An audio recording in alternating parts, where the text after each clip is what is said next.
नमस्कार साथियों, मैं अनीता श्रीवास्तव आपका हार्दिक अभिनंदन करती हूँ। अभी तक आपने वाल्मीकि रामायण में बालकांड और अयोध्या कांड का पाठ सुना, जिसमें आपने श्री राम के जन्म, बालचरित, विवाह आदि के प्रसंग का श्रवण किया तथा अयोध्या कांड में श्री राम के राज्याभिषेक में विघ्न, उनका वनगमन, दशरथ निधन, भरत का भातृप्रेम आदि का प्रसंग विस्तार से जाना। अब आज से वाल्मीकि रामायण में अरण्य काल का आरंभ होता है, जिसमें आप जानेंगे कि श्री राम का वनवासी जीवन कैसा था और उनके साथ क्या क्या घटनाएं घटित हुई। तो चलिए आज का पाठ आरंभ करते हैं। आज का प्रसंग है श्री राम, लक्ष्मण और सीता का तापसों के आश्रम मंडल में सत्कार।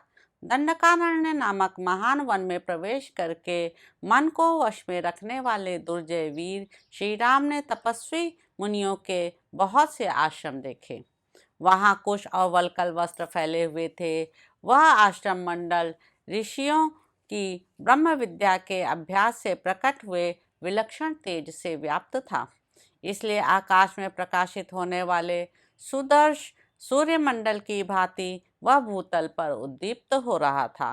राक्षस आदि के लिए उसकी ओर देखना भी कठिन था। वह आश्रम समुदाय सभी प्राणियों को शरण देने वाला था। उसका आंगन सदा झाड़ने बुहारने से स्वच्छ बना रहता था। वहाँ बहुत से वन्य पशु भरे रहते थे और पक्षियों के समुदाय भी उसे सब ओर से घेरे रहते थे। वहाँ का प्रदेश इतना मनोरम था कि वहाँ अप्सराएं प्रतिदिन आकर नृत्य करती थीं। उस स्थान के प्रति उनके मन में बड़ा आदर भाव था। बड़ी बड़ी अग्निशालाएं, श्रुवा आदि यज्ञ पात्र, मृग चर्म, कुश, समिधा, जलपूर्ण कलश तथा फल मूल उसकी शोभा बढ़ाते थे।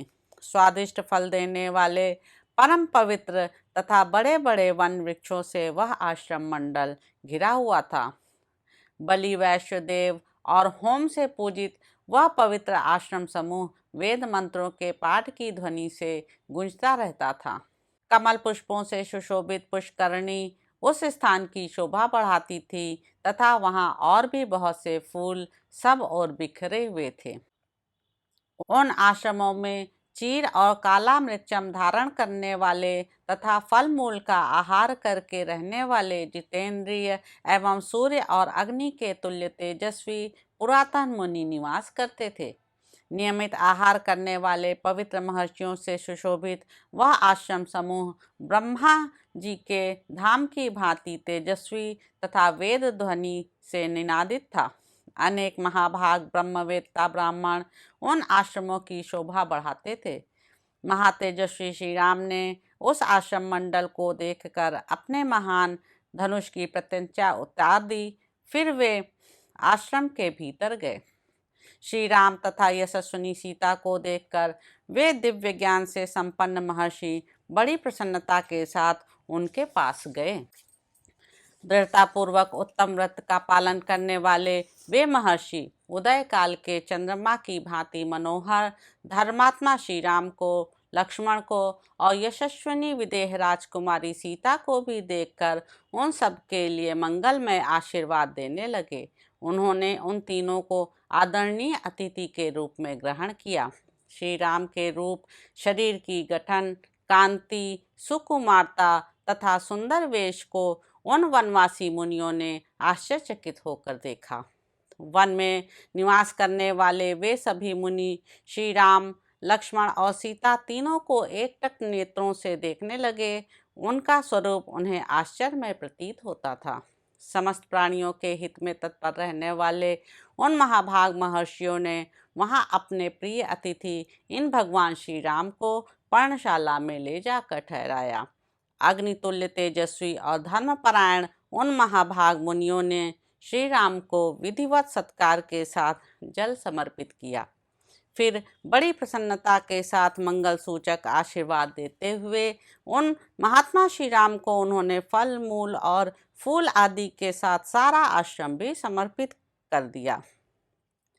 सब कुछ निवेदन करके वे धर्मज्ञ मुनि हाथ जोड़कर बोले, रघुनंदन, दंड धारण करने वाला राजा, धर्म का पालक, महायशस्वी, इस जन समुदाय को शरण देने वाला, माननीय, पूजनीय और सबका गुरु है।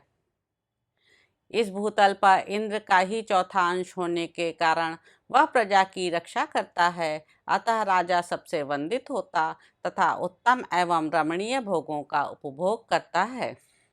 हम आपके राज्य में निवास करते हैं, अतः आपको हमारी रक्षा करनी चाहिए।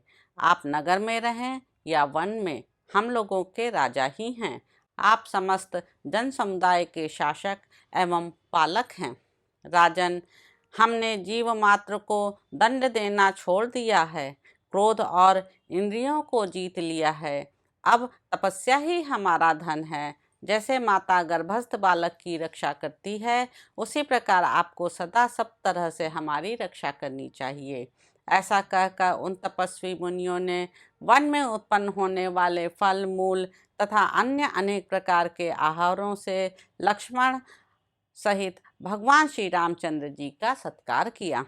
इनके सिवा दूसरे अग्नितुल्य तेजस्वी तथा न्याय युक्त वर्ताव वाले सिद्ध तापसों ने भी सर्वेश्वर भगवान श्री राम को यथोचित रूप से तृप्त किया।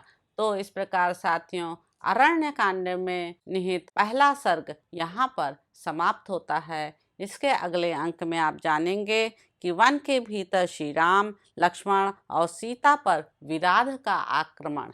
तो आपसे कल मुलाकात होगी। आशा है आपको मेरा यह पाठ अच्छा लग रहा होगा। मेरे चैनल संवाद विद अनीता को लाइक करें, शेयर करें, सब्सक्राइब करें। धन्यवाद साथियों।